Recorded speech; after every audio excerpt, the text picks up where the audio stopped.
उपमुख्यमंत्री अजित पवार यांच्या विमान दुर्घटनेत झालेल्या मृत्यूनंतर अनेक गंभीर प्रश्न उपस्थित होत असून या प्रकरणात नवनवीन माहिती रोज समोर येत आहे।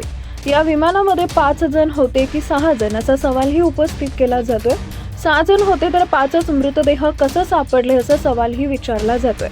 असं असतानाच आता राष्ट्रवादी काँग्रेसचे आमदार अमोल मिटकरी यांनी नवीन दावा केल्यानं एकच खळबळ उडाली आहे। खरं तर मिटकरींनी याआधीच काही शंका उपस्थित केल्या होत्या। आता अकोल्यात त्यांनी अजित पवारांच्या विमान अपघातासंदर्भात आणखी एक दावा केला आहे। आधीच विमानात 5 प्रवासी होते की 6 हे गुढ कायम असतानाच नव्या दाव्यानं एकच खळबळ उडाली आहे। मी अपघात झाला त्या सायंकाळी तिथं अमोल मिटकरी यांनी विमान ज्या ठिकाणी क्रॅश झालं तिथं आपण त्याच दिवशी सायंकाळी गेलो होतो अशी माहिती दिली आहे। घटनेच्या दिवशी संध्याकाळी 5 वाजता मी घटनास्थळी गेलो असता तेथील सरपंचांनी धक्कादायक माहिती दिली असं मिटकरी म्हणाले। विमानातून कुणीतरी उडी मारण्याचा प्रयत्न करत असल्याचं त्यांनी पाहिलं होतं।